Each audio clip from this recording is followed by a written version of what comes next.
And welcome back to Hannity. So during my exclusive interview with Julian Assange, we discussed how WikiLeaks exposed the rampant collusion between the mainstream media here in America and the Clinton campaign. Let's take a look. I said in my country, Julian, that journalism is dead. I said it in 2008 because I was investigating Barack Obama and his backgrounds and his associations and his career and his lack of knowledge and his radical belief system. And everybody in the media ignored a lot of it. So my question to you then is, now knowing what WikiLeaks revealed about the Podesta emails, on Clinton corruption, on pay-to-play, on Bernie Sanders being cheated, all of this is revealed. Not a lot of it was covered. So what does that say to the American people about media coverage in America? Dishonest? It's very dishonest. Corrupt is interesting. It depends on your definition.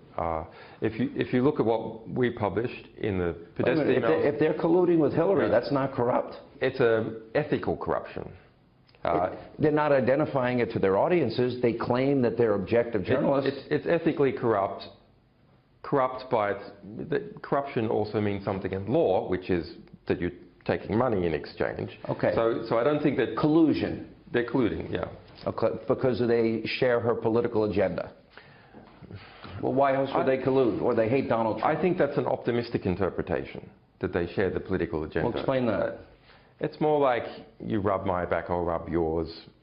I'll give you, I'll give you information. You'll come to my, I'll invite you to my child's christening or our next big party, or do you know what I mean?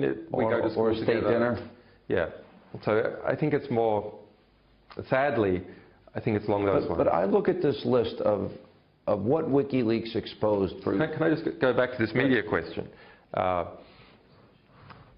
What is the line now in the New York Times, MSNBC?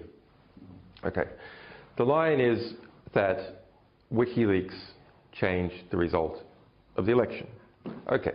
And as editor of WikiLeaks, we're quite happy to have the credit for exposing the corruption and behavior that was occurring in that Clinton team, and the DNC fixing things in relation to Bernie Sanders.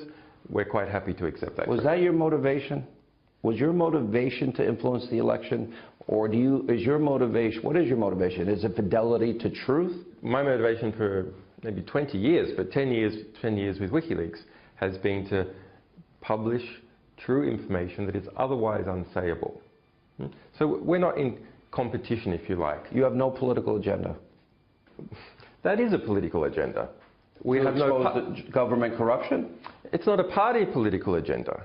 It's a philosophical agenda. We believe that the best type of government comes from a government that is scrutinized by the people when they have true information about how government and major corporations, other power actors in society actually behave. Let me ask this. As a conservative, one of the things that shocked me about the revelations with WikiLeaks in this election cycle, it drove me crazy for years. The narrative that would be used by the Democrats about conservatives like myself as Republicans are racist, that they're sexist, that they're homophobic, that they're misogynistic, Islamophobic, xenophobic, all those lines are used. And what was fascinating, and not many people wanted to pay attention to it, and I think that's because of the media collusion, is they were exposed as using racial language, being anti-Semitic, homophobic, which led to, on the eve of the Democratic convention, Debbie Wasserman Schultz being fired.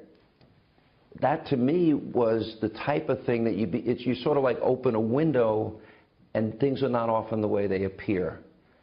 Is this now a new reality going forward in terms of, if the media is not going to do their job, they're